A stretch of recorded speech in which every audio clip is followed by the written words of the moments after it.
अस्सलामुअलैकुम रहमतुल्लाहि व बरकातहू। बच्चों, मैं Nasheeman Begum government higher primary Urdu boys school Hade Shidenur Byadgi taluka ज़िला हावेरी से आज फिर साइंस मजमून पर एक नए वीडियो के साथ। बच्चों, आज छठी जमात का बाब 2 ग़िज़ा के अज्जा पर चर्चा करेंगे। बच्चों, हमने ग़िज़ाई अशिया की फहरिस्त तैयार की थी जिन्हें हम खाते हैं, जैसे कि गेहूँ, चावल, जवार, बाजरा वग़ैरह। और हमने इन ग़िज़ाई अशिया की भी निशानदही की थी जो हिंदुस्तान के मुख्तलिफ़ हिस्सों में खाई जाती हैं और इन्हीं नक्शे पर भी दिखाया था। जैसा कि हम जानते हैं, हमारी ग़िज़ाई अशिया में अलग अलग ग़िज़ाई अज्जा होते हैं, मसलन प्रोटीन, कार्बोहाइड्रेट, चर्बी, रेशे, विटामिन्स, पानी वग़ैरह। हम रोज़मर्रा ज़िंदगी में बहुत सी चीज़ों का इस्तेमाल करते हैं। इनमें से चंद चीज़ें पौधों से हासिल होती हैं, मसलन सब्ज़ियाँ, अलग अलग तरह के फल, मुख्तलिफ़ किस्म के हरी भरी तरकारियाँ, और चंद जानवरों से हासिल होती हैं, मसलन गोश्त, मछली, अंडे, दूध। इन तमाम ग़िज़ाओं में अलग अलग अज्जा मौजूद होते हैं। अब सवाल ये आता है कि कौन सी ग़िज़ा में कौन से अज्जा है। हमें कैसे पता चलेगा कि सब्ज़ियों में क्या है, दूध में क्या है, फलों में क्या होता है। तमाम ग़िज़ाई अज्जा सही मिक़दार में हासिल करने के लिए हमें कौन सी सेहतमंद ग़िज़ाओं का इस्तेमाल करना चाहिए। तो चलिए, आपके इस सवाल का जवाब हासिल करने के लिए निसाबी किताब में दिए गए चंद जांचों या फिर टेस्ट से पता लगाने की कोशिश करते हैं कि कौन से ग़िज़ाओं में कौन से ग़िज़ाई अज्जा मौजूद हैं। इस क्लास में हम स्टार्च की, प्रोटीन की और चर्बी की जांच करेंगे। तो चलिए, आज हम सबसे पहले जांच करेंगे स्टार्च की।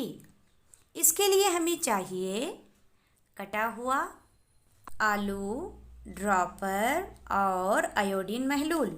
सबसे पहले हम आलू को 2 हिस्सों में काट लेंगे, आयोडीन महलूल को ड्रॉपर में भर लेंगे।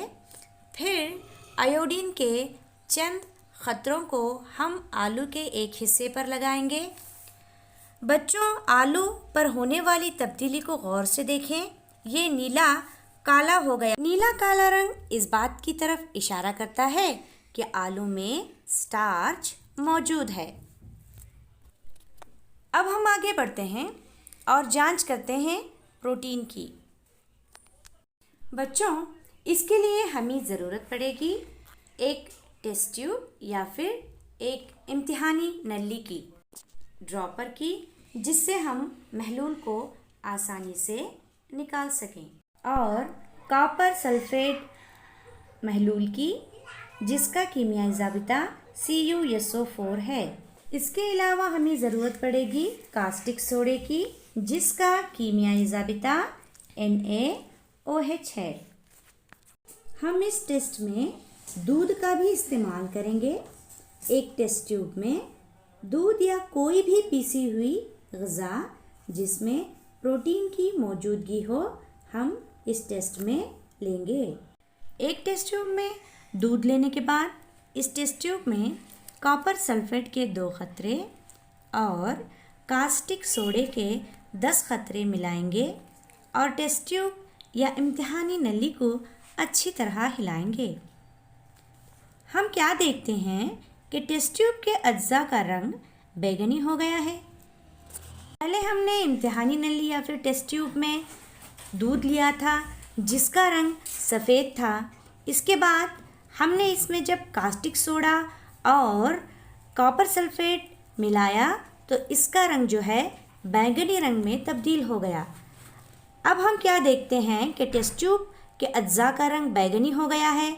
इससे हमें ये पता चलेगा कि दूध में प्रोटीन है। चलिए बच्चों, अब हम आगे बढ़ते हैं अगली जांच की ओर। जो कि होगी चर्बी की जांच।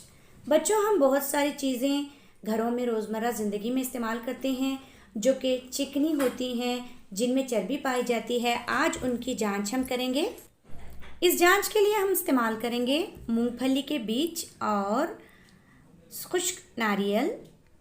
हम मूंगफली के बीज को अच्छी तरह से पीस लेंगे और खुश्क नारियल को भी अच्छी तरह से पीस लेंगे। फिर हम मूंगफली के बीज और खुश्क नारियल को इस तरह से एक कागज़ में दबाएंगे और थोड़ा सा ऊपर दबाव डालेंगे जब तक कि उसमें से उनका तेल या फिर चिकनाहट बाहर ना निकल आए। ये देखिए, पेपर में चिकनाहट नज़र आ रही है। अब हम इसे रोशनी की तरफ पकड़ेंगे तो हमें चिकनाहट नज़र आए। तो बच्चों, आज की इस पूरी क्लास में हमने मालूमात हासिल की ग़िज़ा के अज्जा, मुख्तलिफ़ क़स्म की ग़िज़ाओं में क्या होता है, और आज हमने स्टार्च की जांच की, चर्बी की जांच की और प्रोटीन की जांच की। तो बच्चों, अगली क्लास में हम मालूमात हासिल करेंगे मुतवाज़न खुराक और इमराज़ क़िल्लत के बारे में। अल्लाह हाफ़िज़, जज़ाकल्लाह खैर।